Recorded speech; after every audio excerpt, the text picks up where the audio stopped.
본문은 마태복음 22장 37절에서 39절입니다. 제가 읽겠습니다. 그러자 예수께서 그에게 말씀하셨다. 내 온 마음으로, 내 온 영혼으로, 내 온 정신으로 너의 하나님이신 주를 사랑하라. 이것이 가장 크고 첫째 가는 계명입니다. 둘째도 이와 비슷합니다. 내 이웃을 내 자신처럼 사랑하라.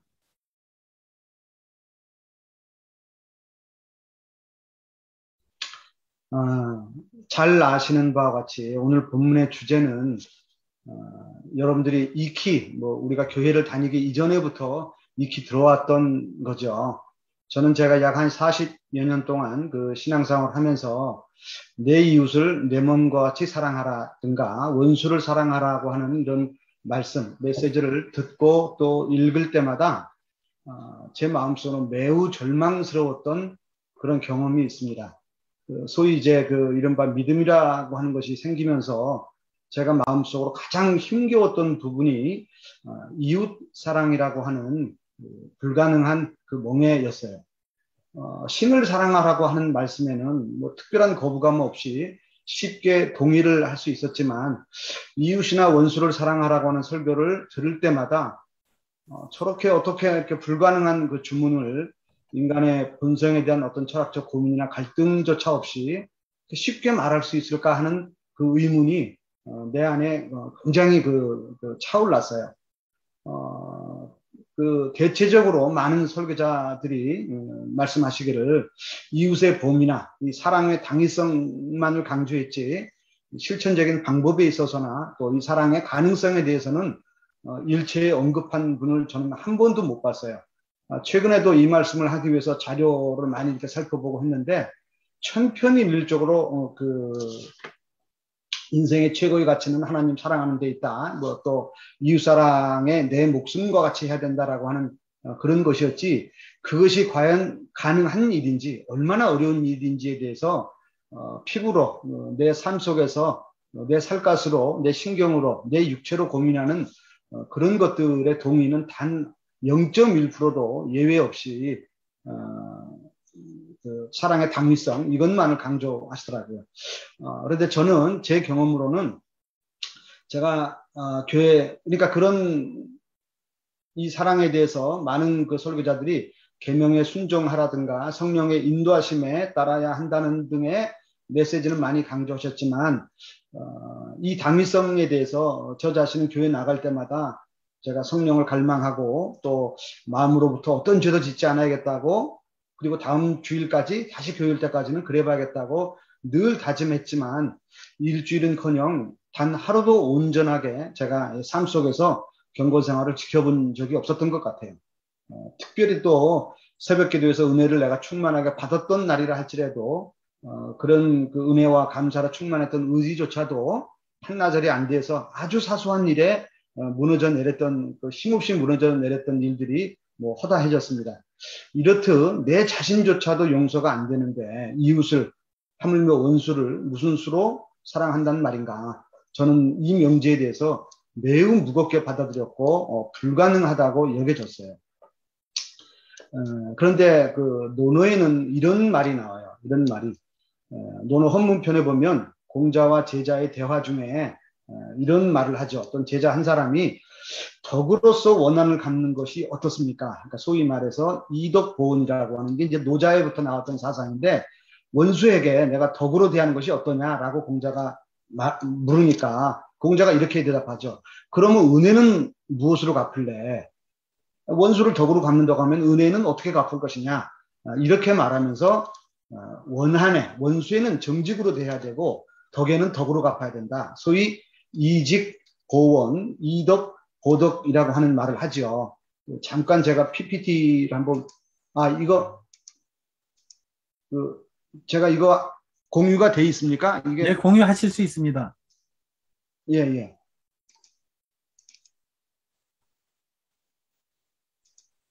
보이십니까? 네, PPT가? 네, 보입니다. 예. 제가 잠시 오랜만에 해보니까 덕으로서 원수를 갚는 것이 어떻습니까? 그러니까 그렇다면 덕은 무엇으로서 갚겠느냐? 그러니까 원수를 갚는 데에서는 이직, 정직함으로써 원수를 갚아야 되고 덕으로서 덕을 갚아야 된다. 이제 이렇게 얘기를 하죠. 이 일에 대해서 후대의 학자였던 주자는 어떻게 아이고 이거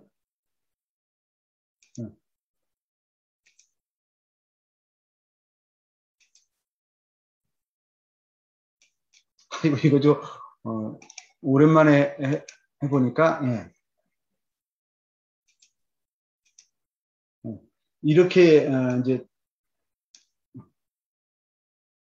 아이고 이거 시간만 많이 가고 더 힘들어지네요. 천천히 하세요. 괜찮습니다. 주자가 얘기하기를 주자는 이 원문에 대해서 어떻게 주석을 하냐 그러면요. 애증취사 일이지공이무사. 그러니까 원망하는 것에 대해서 애증취사 사랑하고 미워하고 취하고 버리는 이 모든 것들을 한결같이 지극히 공평하게 하고 무사 나의 사사로움이 없이 하는 것 이것을 일러 소위 이것을 일러 직이라고 한다. 그리고 덕에 대해서는 필이덕보지 불가망해라. 반드시 덕으로서 갚고 잊지 말아야 한다. 이제 이렇게 얘기를 하죠. 그러니까 이걸 다시 보자면 이거 다시 돌아가는 건 어떻게 이거 죄송합니다. 이게 준비가 잘 안 돼가지고 이게 다시 돌아가졌습니까?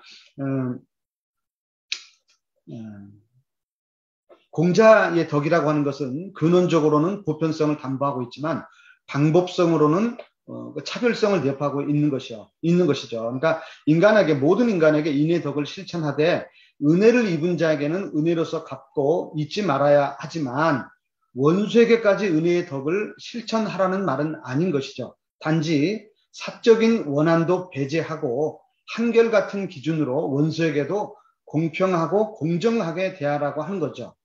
그런데 이 공정하게 했던 정직에 대한 실체적 사례가 유향의 신서에 잘 기록되어 있죠. 그 예를 잠깐 든다면 전국시대 제왕 문우라고 하는 그 제왕이 있었는데 그 신하 중에 해오라는 신하가 있었어요. 그 해오라는 신하에게 서하 지방을 다스릴 지킬 태수를 찾고 있는데 누가 좋겠느냐라고 물으니까 해오가 추천하기를 형백류라고 하는 사람이 적임자입니다 라고 해요. 그러니까 임금이 깜짝 놀라서 형백류는 당신의 원수가 아니냐 그렇게 물으니까 해오가 반문하기를 임금께서는 저에게 서하의 태수의 적임자가 누구냐고 물으셨지 제 개인의 원수가 누구냐고 물으신 것이 아닙니다 라고 얘기를 하죠.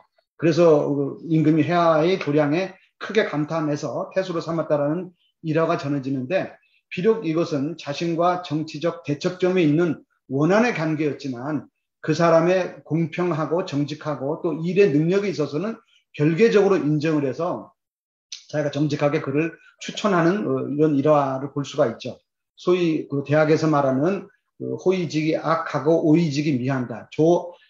그 사람을 좋아하면서도 그 마음의 악한 부분을 알아야 되고 또 미워하지만 그 사람에게 아름다운 부분이 있다고 하면 아름다운 것도 우리가 인정해야 된다고 하는 건데 선악과를 따먹은 우리 보편적 인류의 DNA는 선과 악의 판단의 중심에 신이 있어야 될 그 자리에 저희들의 감정이 있는 거죠. 그래서 내 감정의 호가 선악 판단의 주체가 돼서 애증취사에 치우치게 되는 거죠.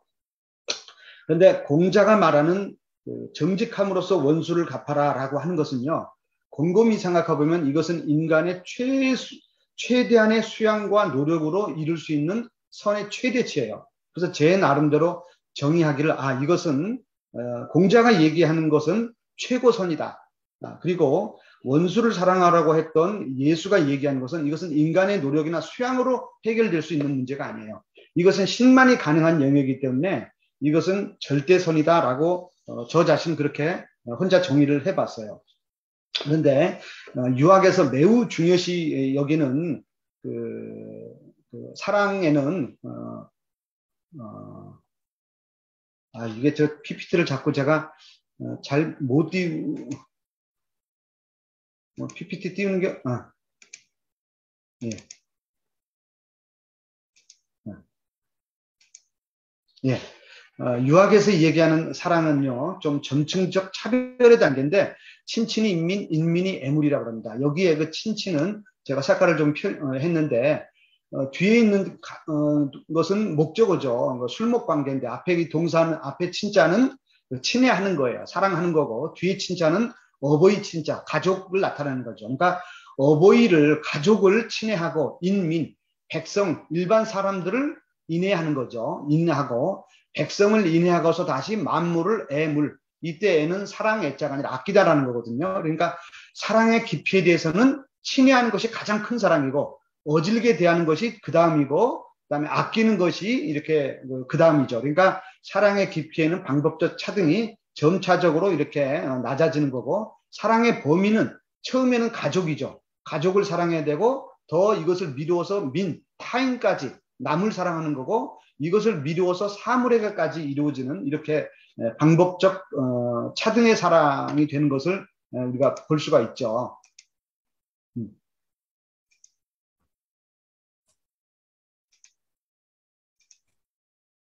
네. 네, 그러므로 유학에서 말하는 사랑에는 방법적 차등과 어떤 균일하지 않은 다양성이 근원적으로는 동일하지만 현상적으로는 다양한 어떤 사랑의 형태들이 나타나는데, 예수가 말하는 사랑은 통시적이고 획일적인 것이죠. 그러니까 내 이웃을 내 몸과 같이 사랑하라고 하는 이 사랑에 있어서는 어떤 편견이나 차별적 조건이 없는 것이죠. 그러니까 분명한 것은 이 사랑은 불완전한 인간에게 불가능한 도전의 굴레를 씌우는 것이죠. 그러니까 나와 내 가족에 대한 사랑이, 이것이 이웃이나 원수에 대한 사랑과 어떻게 그 사랑의 농도가 같을 수 있겠습니까? 제가 이것을 가지고 오랜 세월을 고민을 했었어요. 그러던 어느 날 제가 두 권의 책을 통해, 성경이 아닌 두 권의 책을 통해서 나름대로 약간의 해답을 얻었는데, 그것이 처음에 말했던 노노이고, 두 번째는 괴테의 파우스트였는데, 여러분들 잘 아시다시피 파우스트는 괴테가 24세에 시작해서 82세에 마무리 지었던 60여 년에 걸쳤던 불후의 대작이었죠. 그런데 이 파우스트의 시작은 하느님과 악마 맵스터 팰레스의 내기로부터 시작을 합니다. 마치 우리가 욥의 성경성 구약의 욥이 사단에게 시험당했던 그런 것처럼, 여기서도 이제 맵스터 팰레스가 하나님과 내기를 하죠. 내가 파우스트를 유혹해 보겠다라고 하니까 하나님이 내어주죠. 내어주면서 이때 굉장히 의미심장한 말을 하죠. 제가 이제 PPT는 좀 생략을 할게요. 잘 서툴러 가지고 시간이 많이 뺏겨서. 이때 하나님이 뭐라고 얘기를 하냐면, as long as humans try, they'll wander. 인간은 노력하는 한 방황하기 마련이다. 이제 이런 말씀을 해요. 제가 인생을 살면서 굉장히 제 인생을 변화시켰던 몇 가지 금언이 있는데, 그 중에 하나가 또 이 말이기도 합니다. 인간은 노력하는 한 방황하기 마련이다.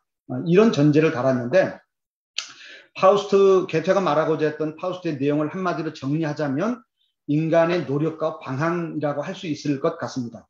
그러니까 신은 이미 인간이 이 도전에 실패할 것을 이미 알고 있었고, 인간 역시도 이 도전 자체가 불가능하다라는 것을 예견하고 있었던 것이죠. 그런데 중요한 것은 우리가 파우스트와 같이 한낱 유혹에 흔들리는 연약하고 불완전한 존재가 인간이지만, 그 인간은 끊임없는 노력과 방황을 통해서 지속적인 성장이 가능한 존재라고 하는 것을 이야기하고 있는 것이죠. 또한 이 불가능에 도전하는 과정 속에서 겪는 시행착오와 시련은 인간의 실패를 증명하는 과정이 아니라 인간이 온전히 성숙해지기 위한 필요 충분의 조건이었다라고 하는 것이죠. 그러므로 인간은 이 좌절과 방황을 통해서 아픈 만큼 성숙하게 있기 때문에, 성숙을 가져다 주기 때문에 이웃사랑이라고 하는 것은 우리가 인격의 완성이나 인간 완성을 위한 수양의 조건이 아니라 구원에 이르는 성숙의 과정인 셈이다라는 것이 제가 깨달은 결론이에요. 그래서 이때의 성숙이라고 하는 것은 우리가 주를 위해 살겠다고 하는 어떤 내가 가진 자의 권력으로서의 오만한 삶이 아니라 주를 향하여 살아야 가겠다고 하는 겸손한 삶이 된다라는 것이죠. 그러니까 우리 인간의 본성, 동양 철학적인 관점에서 인간의 본성을 본다고 하면 세상에서 가장 보편적이고 통속한 인간이 어떤 사람일까? 그건 뭐 별다른 사람이 아니라 저와 같은 범용한 인간이죠.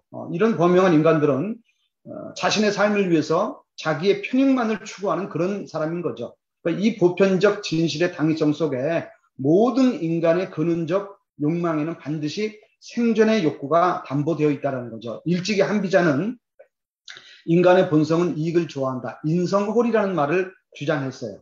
그러니까 모든 인간은 의의를 추구하기보다는 이익을 쫓는다라는 그런 존재라는 거죠. 그러니까 불식즉 불능할, 먹지 않으면 살 수가 없다. 그렇기 때문에 시로 불면의 용리지심, 이렇기 때문에 이롭고자 하는 마음을 면할 수가 없다고 하는 거죠.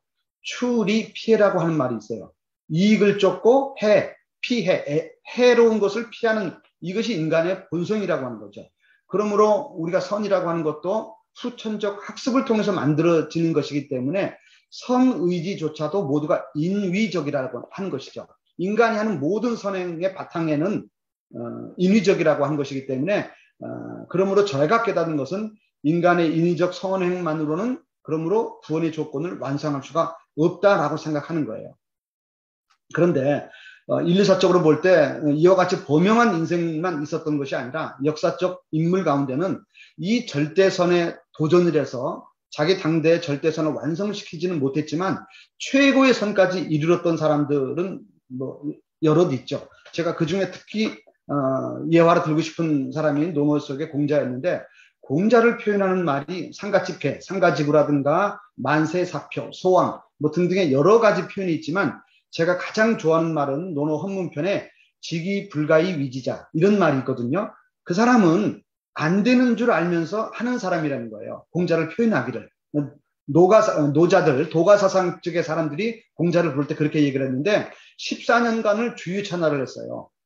인의 덕을 실천하기 위해서 덕치를 주장하기 위해서. 공자가 주장했던 것은 이상적 사회 구현으로 덕치를 주장했는데 이 일이 불가능한 줄 알았지만 14년 동안 그 춘추 전국시대에 주유천하를 하였던 것이었고, 그가 실천하고자 했던 인의 세계는 도덕적 이상사회였죠.